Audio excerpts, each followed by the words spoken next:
Sean bienvenidos a otro capítulo de Creepypastas no tan conocidos, esta vez con el último episodio antes del especial del mes que viene.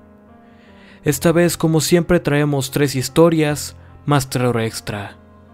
Sin más, nosotros comenzamos con las historias de terror de esta ocasión. Nuevamente es un placer estar en un nuevo video con ustedes, como desde hace casi 8 años. La historia que traigo el día de hoy es una con un giro final inesperado, por lo que espero que les guste. Comienzo. Este corazón no me pertenece. Mi corazón jamás destacó por su fortaleza, y no solo físicamente, era capaz de asustarme hasta de mi propia sombra. Así que no fue una sorpresa cuando los médicos me notificaron que mi soplo cardíaco era algo mucho más grave de lo que suponían. Un año en medio de terapias, análisis clínicos y visitas muy regulares al hospital resultaron completamente inútiles. Estimaban que mi pobre y débil corazón probablemente no lograría resistir hasta Navidad. Es una situación muy extraña saber que estás a punto de morir. Al principio parecía una pesadilla de la que pretendía despertar.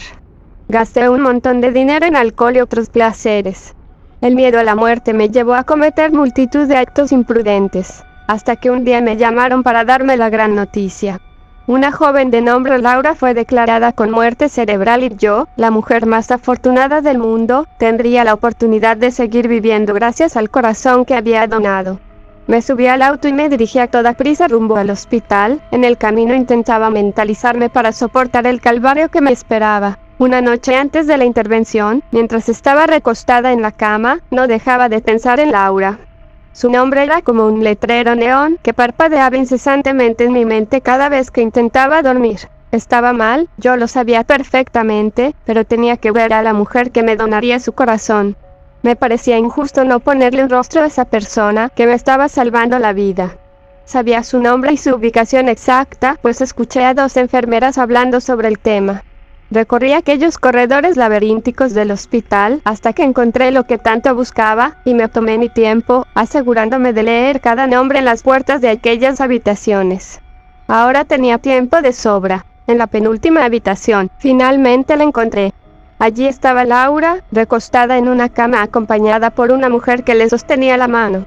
Mi pobre corazón se aceleraba. Con permiso, no sabía qué más decir. Me llamo Jenna. Soy la persona que me harán la cirugía mañana. Y quien supuse era la madre de Laura se puso de pie y, a juzgar por su mirada, sabía perfectamente quién era yo. Gracias por visitarla. Parecerá algo extraño, pero una parte de ella vivirá en ti. Te quería conocer. Entonces me quedé allí de pie, completamente desamparada y sin palabras. La madre de Laura me extendió su mano. Por favor, me dijo, no te sientas mal.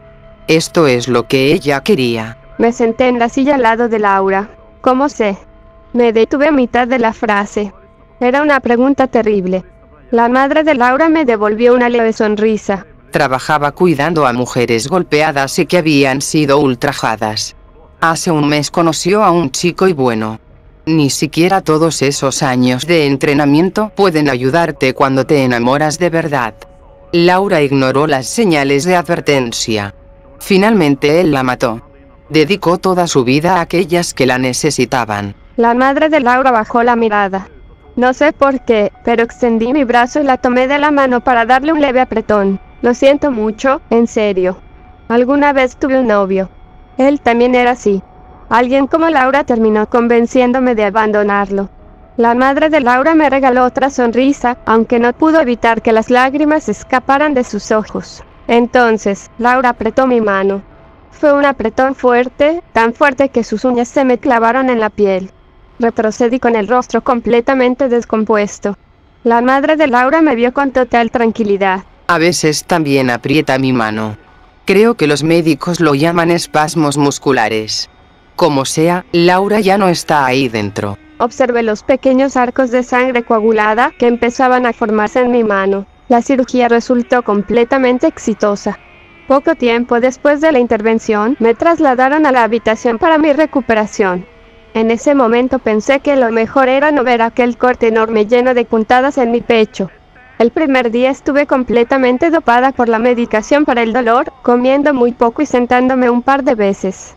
Me habían advertido que el proceso de recuperación sería largo. La madre de Laura pasó a visitarme un día antes de que me dieran el alta en el hospital. Su carácter apacible no había desaparecido, pero le resultaba imposible disimular su sufrimiento. Parecía 10 años más vieja y sus manos temblaban cuando me abrazó. ¿Cuándo regresas a casa? Mañana, le respondí. Puedes visitarme si así lo deseas. Le hice la invitación y empecé a escribir mi dirección cuando, de reojo, pude ver el destello de una cabellera rubia que desaparecía por la puerta de la habitación. El mismo cabello rubio brillante de Laura, exclamé con un pequeño grito. Sentí que alguien apretaba mi mano con fuerza suficiente como para romperme los huesos. La madre de Laura corrió a mi lado con una mirada de profunda preocupación. ¿Qué pasa? ¿Es tu corazón? La mujer tropezó en las últimas palabras cuando se dio cuenta de lo que acababa de decir.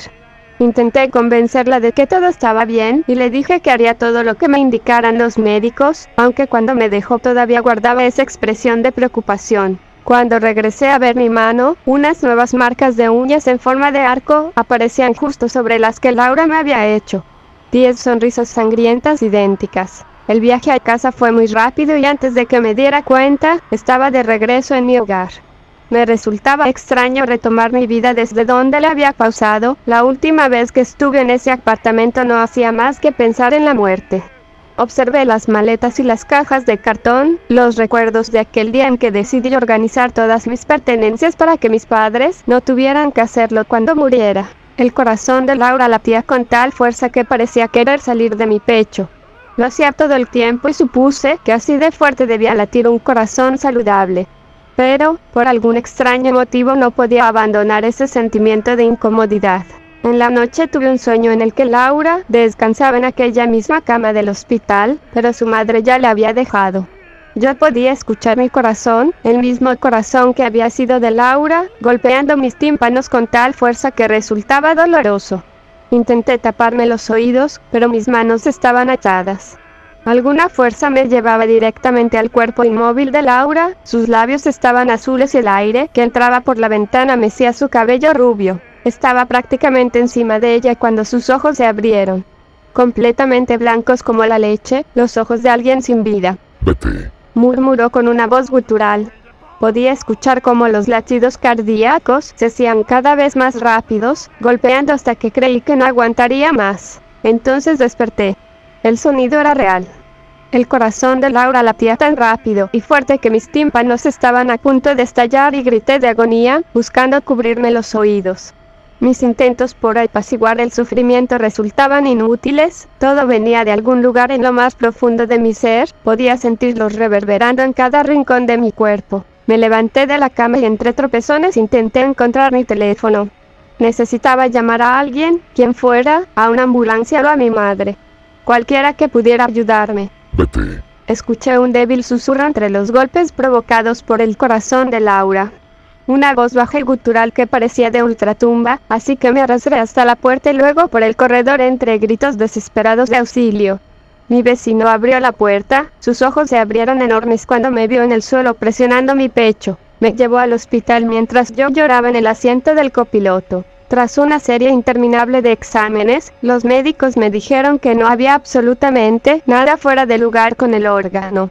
El corazón estaba completamente normal, la presión sanguínea también y la recuperación iba según lo esperado. Entonces me quedé en la sala de espera completamente frustrada. Ese corazón no me pertenecía. El timbre de mi teléfono sonó, un número desconocido. Genial. Era lo único que me faltaba, situaciones más inexplicables y aterradoras como un completo extraño llamando por teléfono. Respondí con una voz muy baja. Bueno.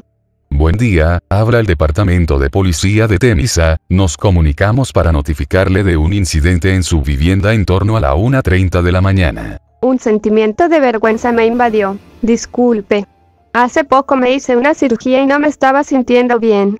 Tuve que pedirle a mi vecino que me trajera al hospital y creo que entré en pánico en el corredor antes de salir. Se produjo un pequeño silencio al otro lado de la línea. Creo que lo mejor es que tome asiento. Sentí como el corazón de Laura latía fuerte y calmo. se produjo un incidente de allanamiento por parte del señor Samuel Matthew, y según el informe policial se trata de su expareja, con quien usted presentó una demanda judicial en septiembre de 2017. Se me heló la sangre. Sí. Actualmente se encuentra detenido. Encontramos un arma automática y sospechamos que tenía la intención de hacerle daño. Hay una patrulla estacionada fuera de su vivienda, los oficiales podrán ayudarle a partir de hoy. Le agradecí y colgué el teléfono. Me recargué un momento en la pared, mientras el horror se desvanecía completamente en mí. Si me hubiera quedado 10 minutos más en el apartamento, él me hubiera encontrado. Los latidos del corazón de Laura alcanzaron mis tímpanos nuevamente, pero ahora eran amables, tranquilizantes. Su madre me había dicho que ella dedicó cada momento de su existencia a ayudar a quienes lo necesitaban. Me llevé ambas manos al pecho, oprimida por nada más que gratitud, y escuché a Laura. Terminó siendo más bien una historia bonita, interesante lección para este capítulo, Cristóbal. Por mi parte, puedo anticiparles que la mía no será de ese estilo, al contrario, es bastante trágica. Así que sin más demoras, comienzo. Me criaron haciéndome creer que era un androide. Desde que tengo memoria me enseñaron que mi padre me había diseñado para asistir a la familia. Cualquier pensamiento o sentimiento que difiriera de la programación original debía ser reportado como una falla para que él la corrigiera. Rápidamente aprendí que las fallas y el dolor estaban asociados, por lo que al pasar de los años fui reportándolas cada vez menos. El sótano era mi hogar y una caja de cartón, cubierta con una delgada capa de espuma, me servía como cama. Jamás asistí a la escuela, y ni siquiera sabía que existía. Básicamente, mi educación, si es que puede llamársele así, consistió en una serie de libros que me enseñaron a ejecutar diversas tareas. La mayoría de estos documentos abordaba temas que resultaban útiles para mis padres, como trabajos sencillos de electricidad y plomería, jardinería, cocina, etc. Pero también tenía los textos escritos por mi padre para programarme. Tras leer cada uno de estos documentos, mi madre me entregaba una lista de preguntas para cerciorarse de que la carga de información había sido exitosa. Ocasionalmente me hacían preguntas con trampas, que respondía incorrectamente frente a mi indignado padre.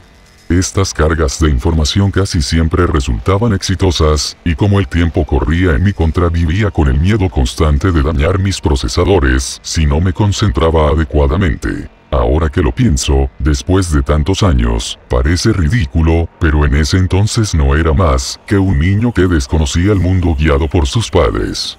Entre esas cargas de información y los periodos de mantenimiento, se me asignaban diversas tareas como cuidar el jardín, limpiar, cocinar o arreglar diversos aparatos domésticos como lavadoras, licuadoras, secadoras y refrigeradores. Y jamás tenía tiempo de ocio, siempre estaba ocupado con algo.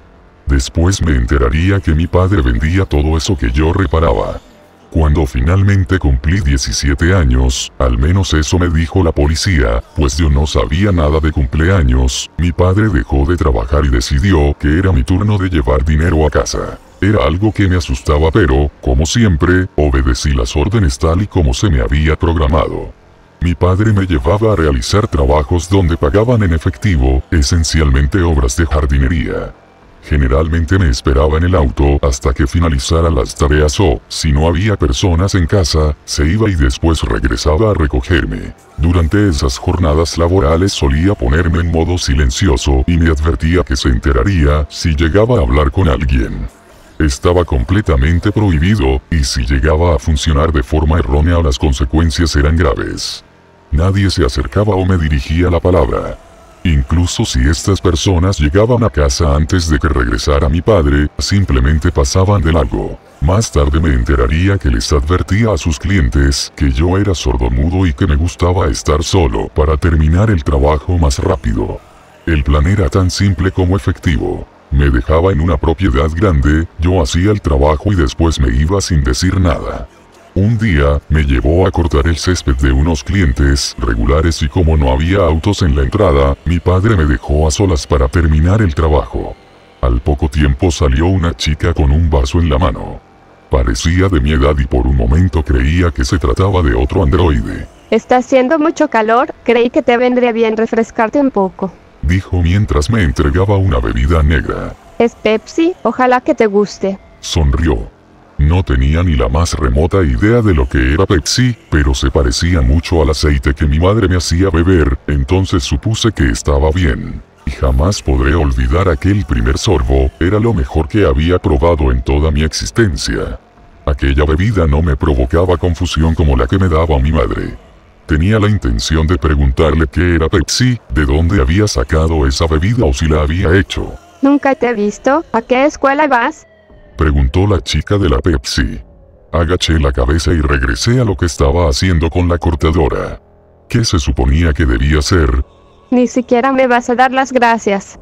Me reclamó mientras me seguía. Regresé a verla, y entonces se puso nerviosa por razones que todavía no lograba comprender. Debo hacer mi trabajo. Le respondí.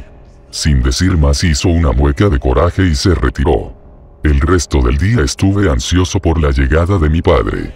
Realmente temía que me descubriera hablando con alguien que había ignorado sus instrucciones. Cuando mis padres llegaron en su vieja y polvorienta camioneta rápidamente cargué las herramientas y me subí. No dijeron absolutamente nada, y aunque experimenté una pequeña sensación de alivio, una voz en mi cabeza no dejaba de atormentarme. Tal vez no lo descubrieron en ese instante, y lo harían cuando llegáramos a casa. Pero aquel día no sucedió nada fuera de lo normal, hice las tareas que me encomendaron, completé algunas cargas de información y recargué mis baterías. El resto de la semana transcurrió en perfecta normalidad, y mi padre pasaba uno de esos episodios de mal humor que podían durarle días o semanas. Entre más largos eran estos episodios, más agresivos eran los castigos que me imponía. Aquella voz me volvió a atormentar.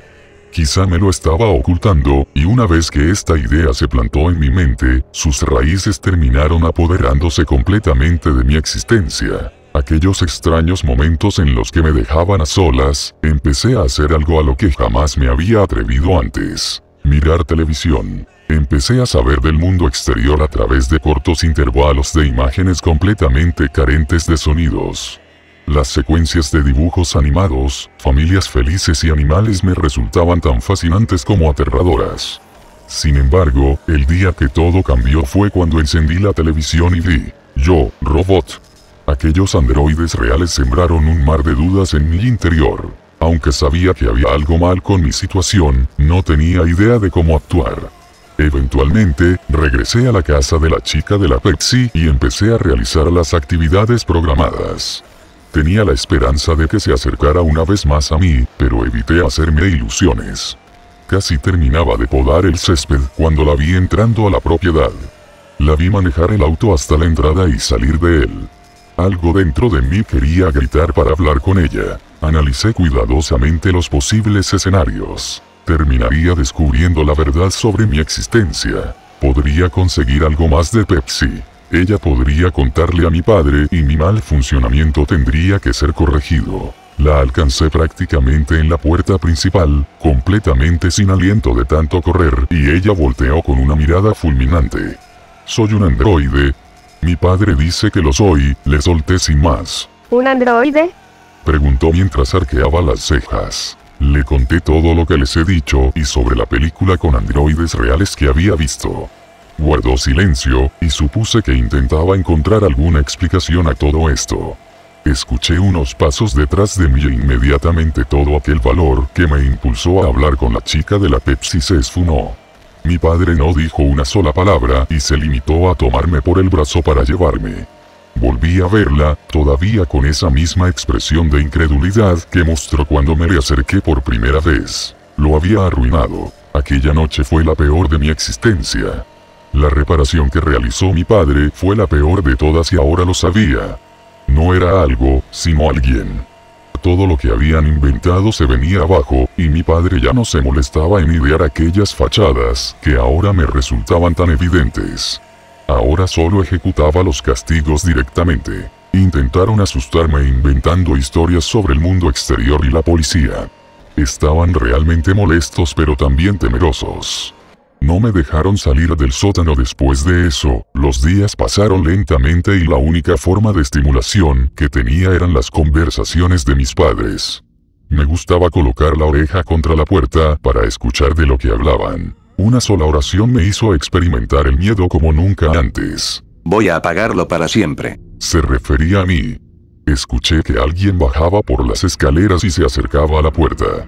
Mi padre la abrió pero se quedó afuera.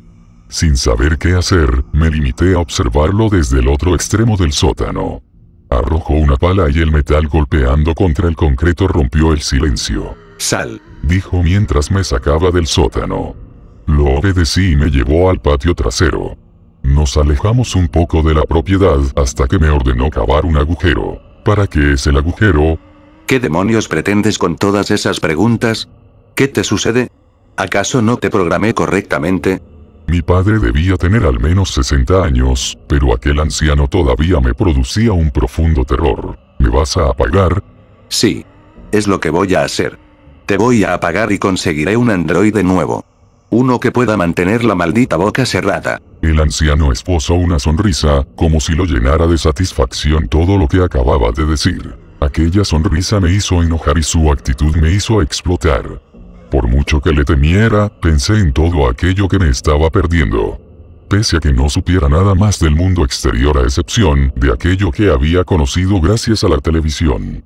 Pensé en la chica de la Pepsi, en aquella deliciosa bebida y en todo el dolor que ese sujeto me había infringido. Apreté el mango de la pala y lo golpeé justo en la cabeza. Aquel sonido retumbó en la noche, pero nadie además de mí estaba allí para disfrutarlo. Mi padre se desplomó en la tierra y emprendí la huida. No tenía plan alguno, no era mi intención que las cosas terminaran así y no tenía idea de a dónde ir o qué demonios hacer.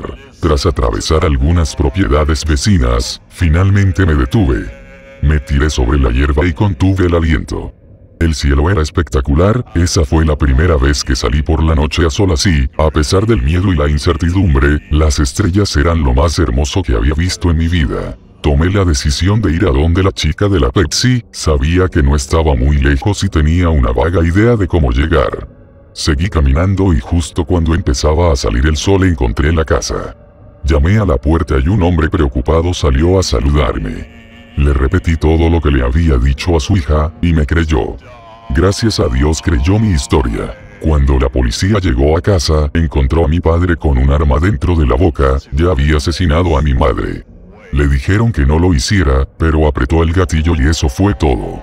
Para ellos se terminó, pero no para mí pues tenía toda una vida por delante. Me revelaron que estas personas no eran mis padres. Me robaron no solo la infancia, también la mente y ocasionalmente creo que hasta la cordura. Afortunadamente, fui un androide defectuoso.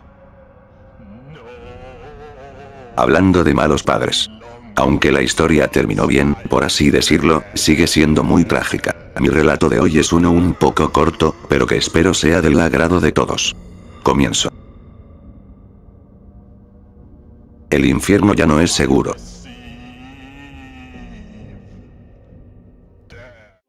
El sol apenas empezaba a salir en el horizonte cuando el sepulturero observó que la tierra del cementerio se movía. Sobre la superficie irrumpieron dedos cadavéricos que empujaban con fuerza los cuerpos hacia la libertad. Sucedía por todo el camposanto. Cada centímetro de tierra sobre las tumbas era removido. En cuestión de minutos aparecieron miles de muertos vivientes, muchos más de los que ese lugar albergaba. Una horda de figuras esqueléticas rodeaba al hombre. Sin soltar la pala, el sepulturero observó en silencio aquella escena que lo horrorizaba en la misma medida que le resultaba fascinante. Estos seres tropezaban por todas partes. Se movían con premura, aunque sus decrépitos cuerpos no resultaban de mucha ayuda. En medio de gritos y gemidos, aquel tumulto empezó a concentrarse en la parte central del panteón. Aquellas almas malditas se rebelaban. Mientras el sepulturero se disponía a emprender la retirada, una mano lo tomó por sorpresa deslizándose por el hombro. Un líquido negro y apestoso le empapó la manga. Después corrió por su brazo. En la parte posterior, un hombre, o al menos lo que quedaba de él, miraba de frente al sepulturero. El cráneo de aquel cadáver había perdido la piel desde hacía mucho, pero todavía conservaba los ojos, como si los acabaran de poner en las órbitas, a través de los cuales expresaba un profundo temor. El muerto viviente habló, y el sepulturero escuchó con atención. Vete. Le imploró. Por favor, vete. ¿Qué clase de locura es esta? ¿Qué truco del infierno es este? Se preguntó el sepulturero mientras ponía en movimiento la pala para derribar al cadáver. El impacto fue espectacular, seguido de un sonido seco. La figura cadavérica se desplomó. Los dedos se le torcieron y el cráneo se soltó. De la parte posterior surgieron otros 3 cadáveres. 2 ignoraron al sepulturero y se limitaron a recoger la osamenta herida del suelo. Arrastraron a su compañero lejos de ahí con toda la fuerza que lograron reunir. Lo cargaban como si se tratara de un compañero herido en batalla. El tercer cadáver, que en vida fuera una mujer, habló con el sepulturero. Con profunda desesperación volvió a implorar. Vete.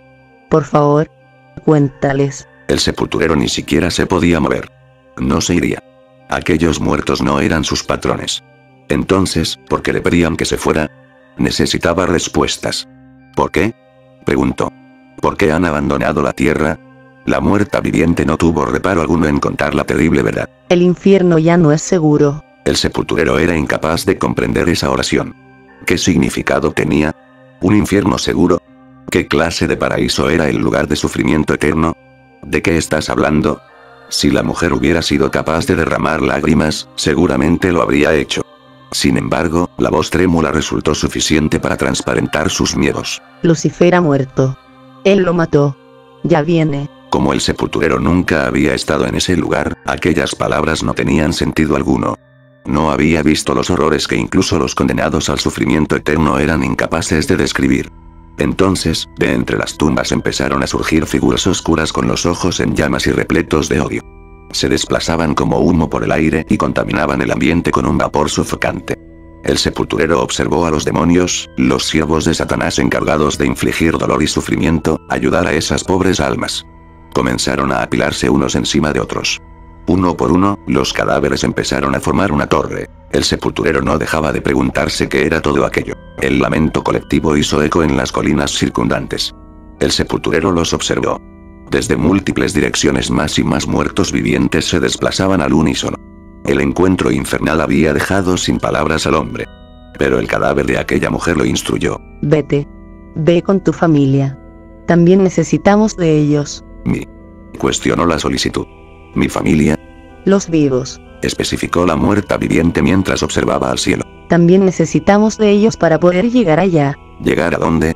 Mientras divagaba, el cadáver de aquella mujer sollozó. Sus palabras se llenaron de urgencia. Los portales. Tenemos que llegar a los portales del cielo. El sepulturero negó con la cabeza. La súplica había quedado clara, pero sus convicciones eran muy concretas. Lo que fue juzgado, juzgado está. Él no te aceptará, ninguno de nosotros merece su perdón. Aquellas palabras detuvieron a la mujer. Ella volteó, pues solo entonces comprendió que aquel hombre no lograba asimilar la situación. No vamos en busca de perdón. Le dijo. Solo queremos advertir a los justos. La honestidad con que la muerta viviente exclamó aquellas palabras trasladó un peso enorme al estómago del sepulturero. No podía soportar más. La tierra bajo sus pies empezó a temblar. El sepulturero se desplomó en el lodo cuando sus rodillas no soportaron más. Y con el rostro sobre el suelo, finalmente lo escuchó. Un grito profundo y descontrolado se hacía eco bajo la superficie. Una carcajada demencial. El sonido de millones de alas de avispas, y la fuga masiva de insectos. Se acercaba cada vez más. Subía. Mientras se mantenía inmóvil, los cadáveres se lanzaban unos sobre otros, y los demonios ayudaban a los olvidados a construir una torre para su salvación. ¿Quién es él?, preguntó el sepulturero. Pero los cadáveres dejaron de responder, aunque no le llevó mucho tiempo darse cuenta que no podrían hacerlo aunque quisieran. No lo sabían. Mientras el sepulturero corría a casa, un muerto viviente exclamaba algo en voz baja. Entre aquella atmósfera vil y repugnante, las palabras se sentían aún más extrañas. Era todo lo que quedaba. Dios debe saber que ya viene. Y bueno amigos, esto ha sido todo por el día de hoy. Espero que hayan disfrutado de las historias de esta ocasión. Y recuerden, nos veremos en el mes que viene con el especial de creepypastas no tan conocidos. Sin más, nosotros nos despedimos. Y recuerda, hay cosas allá afuera que quieren hacerte daño, pero lo que está detrás de ti tampoco es muy amigable.